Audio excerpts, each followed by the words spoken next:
શ્રી ગણેશાય નમઃ. જય શ્રી કૃષ્ણ. મંગલમ ભગવાન વિષ્ણુ, મંગલમ ગરુડધ્વજ, મંગલમ પુંડરીકાક્ષ, મંગલાય તનોહરિ.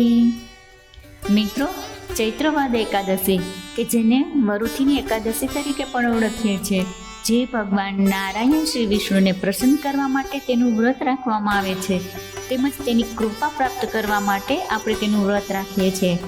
આ વિડીયોમાં આપણે વરુથીની એકાદશીના મહત્વ વિશે જાણીશું. તો ચાલો જાણી લઈએ તેનો પ્રારંભ.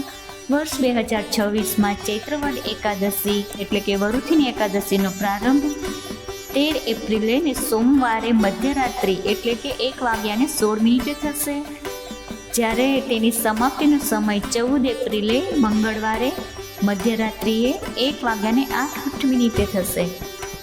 એકાદશીનું વ્રત હંમેશા ઉદયતિથિ પ્રમાણે રહેવાનું હોય છે, જેથી અહીં ઉદયતિથિ 13 એપ્રિલે અને સોમવારે રહેશે, માટે એકાદશીનું વ્રત પણ 13 એપ્રિલ અને સોમવારે રહેવાનું રહેશે. જ્યારે પારણાનો સમય 14 એપ્રિલે મંગળવારે સવારે સૂર્યોદય બાદ 6:30 બાદ પારણા કરી શકાશે. ચૈત્રવદ એકાદશી એટલે કે વરુથીની એકાદશીના દિવસે વૈષ્ણવ સંપ્રદાયમાં પુષ્ટિ માર્ગના સ્થાપક જગતગુરુ વલ્ભાચાર્યનો જન્મદિવસ પણ આ દિવસે ઉજવવામાં આવે છે, જેથી વૈષ્ણવો મંદિરોમાં અને હવેલીઓમાં બાલગોપાલ પ્રભુ કે લડ્ડુ ગોપાલની સેવા કરી ત્યાં મહાપ્રભુજી વલ્ભાચાર્યનો જન્મોત્સવ ધામધૂમથી ઉજવે છે. મિત્રો, વરુથીની એકાદશી આ દિવસ ભગવાન નારાયણ શ્રી હરિના વરાહ અવતારને સમર્પિત છે. આ એકાદશીનું વ્રત રાખવાથી ભગવાન વિષ્ણુને તેમજ વરાહ ભગવાનને પ્રસન્ન કરવામાં આવે છે. વરુથીની એકાદશી, જેમાં વરુથીની શબ્દનો અર્થ જ રક્ષા કરવાવાળી એવો થાય છે, જે મનુષ્યના તન, મન અને આત્માનું રક્ષણ કરે છે, માટે આ એકાદશી વરુથીની એકાદશીથી ઓળખાય છે. વરુથીની એકાદશી કરવાથી સુખ, સમૃદ્ધિ અને અજાણતા થયેલા પાપો અને દોષોમાંથી મુક્તિ મળે છે. શાસ્ત્રો પ્રમાણે જોઈએ તો કે 10,000 વર્ષ સુધી જે તપસ્યા કરવામાં આવે અને તેનાથી જે ફળ મળે છે, તેટલું જ ફળ એક આ વરુથીની એકાદશી કરવાથી મળે છે, જે પરમ સૌભાગ્ય આપનારી અને અંતે મોક્ષ પ્રદાન કરનારી છે.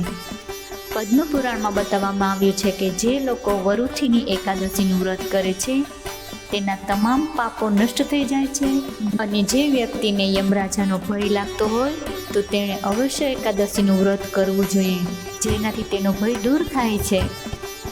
આ ઉપરાંત વ્યક્તિએ વરુથીની એકાદશીના દિવસે બને તેટલા સત્કાર્યો કરવા જોઈએ, પુણ્યોના કાર્યો કરવા જોઈએ, જેમ કે પંખીઓને ચણ નાખી શકાય, ગાયોને ઘાસચારો નાખી શકાય છે, ગરીબોને વસ્ત્ર અન્નદાન કરી શકાય છે, જળદાન પણ કરી શકાય છે, તેમજ દુખિયા અને અસહાય લોકોને બને તેટલું સહાય કરવી જોઈએ. જ્યારે અમુક કાર્યો એવા છે જેનો નિષેધ કરવામાં આવ્યો છે, જેમાં મનુષ્યએ એકાદશીના દિવસે અન્ન ખાવું જોઈએ, જુગાર ન રમવો, દિવસના ઊંઘ ન કરવી જોઈએ, ખોટું ના બોલવું જોઈએ, કોઈની નિંદા કુથલી ન કરવી જોઈએ, હિંસા ન કરવી, ચોરી ન કરવી વગેરે આવા દુષ્કર્મોનો ત્યાગ કરવો જોઈએ, તેમજ બ્રહ્મચર્ય પાળવું જોઈએ. વરુથીની એકાદશીના દિવસે રાત્રિ દરમિયાન જાગરણ કરવું જોઈએ, અને બીજા દિવસે સૂર્યોદય સુધી ન થાય તો મધ્યરાત્રિ એટલે કે રાત્રિના 12 વાગ્યા સુધી જાગરણ અવશ્ય કરવું જોઈએ, જે દરમિયાન તમે ભગવાન શ્રી હરિનું ધ્યાન કરી શકો છો, તેમજ તેના મંત્ર જાપ, તેમજ નારાયણ કવચ, વિષ્ણુ સહસ્ત્રનામ વગેરેના પાઠ પણ કરી શકો છો.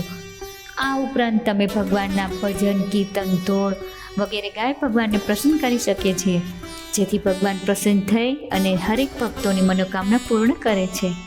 અસ્તુ. ધન્યવાદ.